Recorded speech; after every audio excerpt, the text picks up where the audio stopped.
You're on a chair because I can't find my tripod. Hi.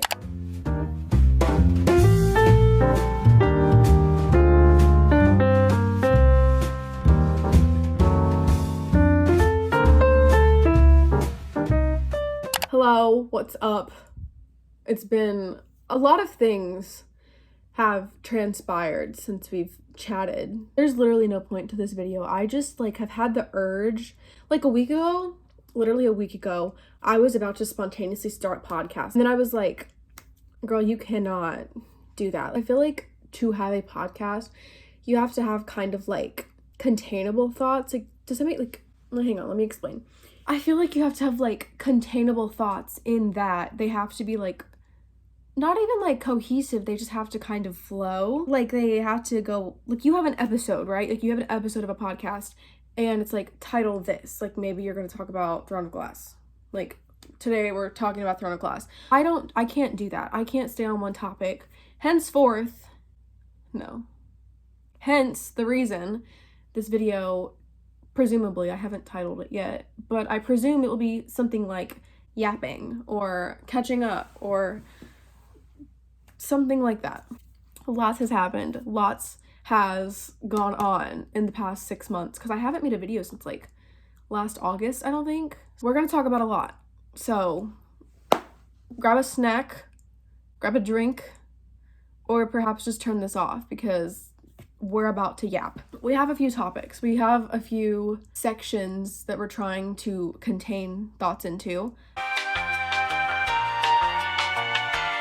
I feel like I have not read a book that like has stuck with me this whole year, which I know is a lie because I swear there was like a book on my Goodreads that I was like, oh my gosh, I'm never forgetting about this. I'm never reading anything else. And then like,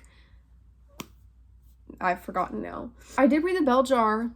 I read The Bell Jar like at the very beginning of the year. I really liked it. I know everyone like mixed reviews and whatever, but it wasn't at all what I thought it was gonna be. 100%, that is not at all what I was expecting. I thought it was gonna be less crazy, but like more crazy in a different direction. Like the crazy direction that it went in is like not what I was thinking. I was thinking it was gonna go like that way, and it went like 100 miles an hour that way, if that makes sense. Everything you see about The Bell Jar is like feminist literature, feminism, whatever. That, I was thinking more in the lane of like, not even like internalized misogyny, I guess. Just like general, like, I don't know.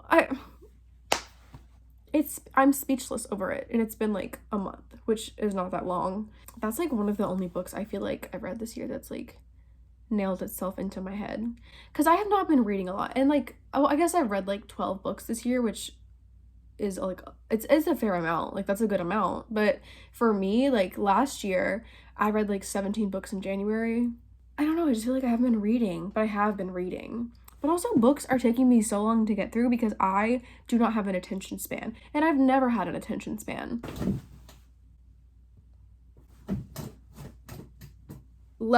Oh my gosh, while it's fresh on my mind, I just thought of this because I read Percy Jackson. Let's discuss the show. Hands down, well, okay. This is going to be spoilers, but not like spoilers, but like if you have not, I'm not gonna say like names, but like if you haven't watched it or read it, like I'll put the time here, wherever I decide to.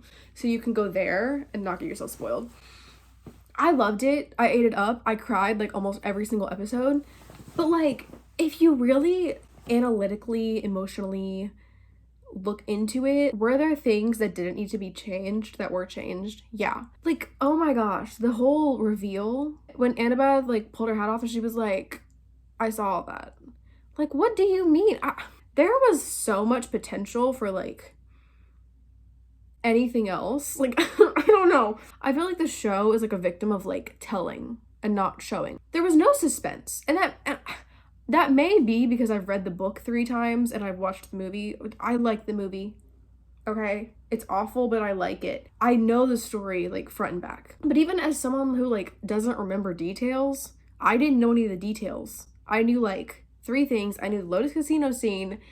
I knew Medusa, that scene, and then that was it actually in like the beginning. But I didn't remember anything past the halfway point besides the Lotus Casino. Because so they could have shocked me if they wanted to. They 100% could have pulled like any surprise and shocked me. I forgot who the lightning thief was. Oh, whenever it started, I was like literally texting my sister because she's not read the book, but she's watched the movie and she has a way better memory than I do with these things. I don't remember the ends of books. I rarely remember specifics. I like know general things. But I had it in my head. I was like, because you know Luke is a lightning thief. Like, that's not what I'm saying. I knew that. I guess actually, this is kind of a lie. I did know who the lightning thief was, but I forgot specifics. I forgot how we got from Ares to Hades to Luke. You know what I mean? Like, there could have been, they could have shocked me because I didn't know any of it. They knew too much, especially with the Lotus Casino scene. I love Rick. I love Rick. I would die for Rick. But the Lotus Casino scene crushed my soul, and I think that it had so much more potential. It did have so much more potential because if you put a gun to my head, can I say that on YouTube? I have no idea. If you put a gun in my head and you were like, pick a Lotus Casino scene or die, I would pick the one from the movie. I'm sorry, I would. But like at the end of the day, you could not tear the show away from me. Like that, you couldn't. I'm sticking with it. I would literally, if it goes down, I go down with it. The cast is everything to me. You will not catch me ever slandering those children. Literally, I feel like they are my children. And it's very odd to be like it's very odd. I'm 18. It's very weird to be like seeing these kids and being like, oh my gosh, they're so cool. I'm so proud of them. And then like realize that they're younger than you. It's very strange. I mean, maybe that's because like celebrities I fangirl over are literally like 40 plus. Which is my own problem. It's just a new thing and it's strange. Because like when Harry Potter was out, you know, I was like not born. Well, didn't it come out in 2001, the movies? I think the Harry Potter movies came out in 2001. Yeah, I wasn't like maybe, I don't know. Regardless, I wasn't alive, therefore I wasn't like seeing these kids and being like watching them do interviews and stuff. Like it's very, not even like surreal, just like kind of like surreal. And the fact that like I wouldn't have been able to do that when I was 15, I still wouldn't be able to do that. They're so well spoken and like I don't know, they're just it's very fun to watch. And like the fact that we get to watch them like grow up is so cute to me. Like I love them a lot. The way I screamed and literally almost threw up when they were like season 2 greenlit whatever, because like an hour before my sister was like, why have they not greenlit it yet? I was like, I don't know, I have no idea. And then an hour later, Uncle Rick was like, yo, season 2. And so I'm like jumping up and down and like sobbing, tears are streaming down my face. Moving on, because I need to calm down. I have been busy. I have been a busy working girl. Can I just discuss? Actually, I'm so annoyed because I don't have a copy by me that's not the proof copy. It's over there. I'm just not moving because you're on a desk chair. If I move, I have to move the desk chair and I have to move this little stack of books and I have to uncenter my face. And I just really don't want to do that. So we're going to discuss with this copy. This is my child. This is my everything. I've never loved anything as much as I love this. I don't think I ever talked about writing whenever I was consistently posting, which only lasted for like 2 months because I don't focus on anything well. I don't think I ever talked about this because I wasn't actively writing at the time. The ceiling is literally creaking. I was still uploading to Wattpad in the summer. That is so weird to think about. I actually still have a Wattpad story up, but I have not updated that in like a long time because it's not my main focus right now. If you're one of the people that are reading that and it's been unfinished for like a year, I'm really sorry. Anyways, in like August, I think, August or September, I don't know, I was like buckling down. I was like, it's time, we're gonna publish this sucker. And so I'm like looking into all this stuff. I'm like editing my book. I'm going absolutely feral. At the end of the day, I woke up, I ate, breathed, you know, that saying, I don't know, this this. I don't know. I just like haven't shut up about it since. I'm actually one of those really annoying people that if you're like friends with me, I don't shut up about writing ever. Now you're included in that, and I'm not gonna shut up about it. Can we just take a moment? I'm still not over how pretty this is. This is actually technically not correct because you can see, like, look how off center they are. That was my bad. I fixed it. This is the copy I've had for like promoting and stuff, which I hate. I'm not good at social media, but yeah, this is basically what I've been up to. This is actually kind of why I dropped YouTube, because whenever I posted my last YouTube video, the Once Upon a Broken Heart reading vlog, I had just gotten a new laptop and I couldn't write because my laptop was broken.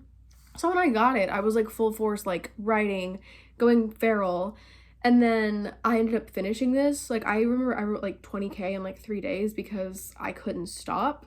And then I finished it and I was like, oh, like I was on like a high. But like, if you really want to talk about like goofy, silly, like we need to discuss my current work in progress that I'm editing.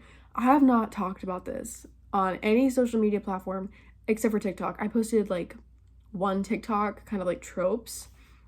But this is like me like putting it out there.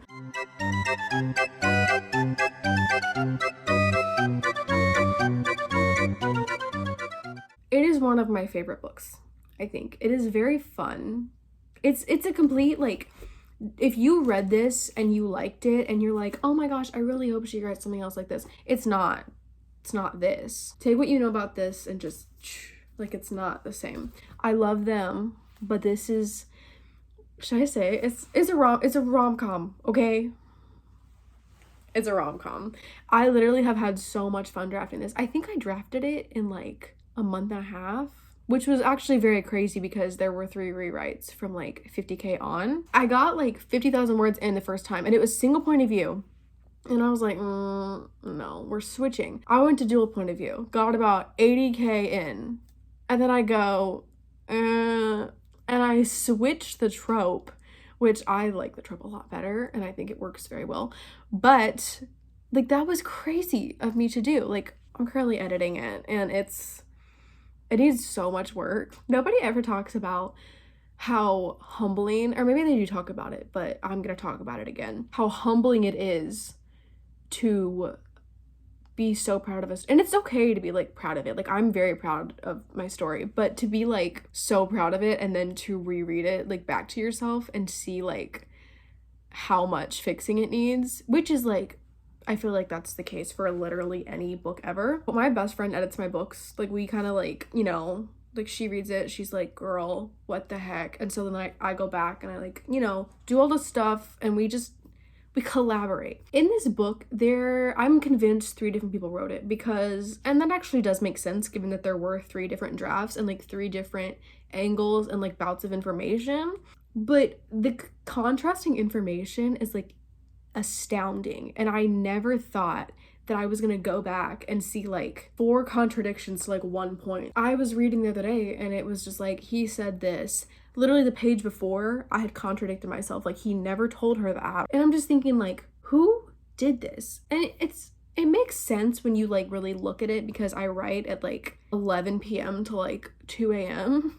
if I'm like drafting, because I can't rest when I'm drafting until it's done. I don't know, like it's just kind of funny. Like, it's also very humbling, a little dehumanizing, but it's funny. I have a fake cover because I got proof copy from Amazon to edit through, or like to edit, you know, like to mark up, because I print my drafts. I made a TikTok about printing my drafts and people were like flabbergasted, but I print my drafts on paper, like from a printer, and I normally do it like, I say normally, I've only done it once, but I do it before like the proofreading stage so I can kind of reword rather than like completely change the plot. Like right now I'm changing the plot. There are like new scenes, new chapters going into it, but there's a difference between that and like rewording a sentence or taking a paragraph out. Wait, where was I going with this? I just completely lost my train of thought and I actually don't have any idea what I was previously talking about. But that's like my main like thing right now. Like if I have free time, I'm editing a chapter, which is again kind of why I was like very hesitant to maybe like start doing goofy little videos again, because it takes time. I'm not gonna act like I'm busy. Like I have obligations, but like at the end of the day, like I have hours to do things. But I also have very poor self-discipline, and I will lay in bed and I will watch TikToks for 2 hours whenever I wake up, and I'm not ashamed to admit it. If I list out 6 different things I'm gonna do, and I'm like, you're gonna edit your book today, you're gonna edit your video today, you're gonna go here, you're gonna do this, you're gonna clean this, and I only do like 2 things, I don't know.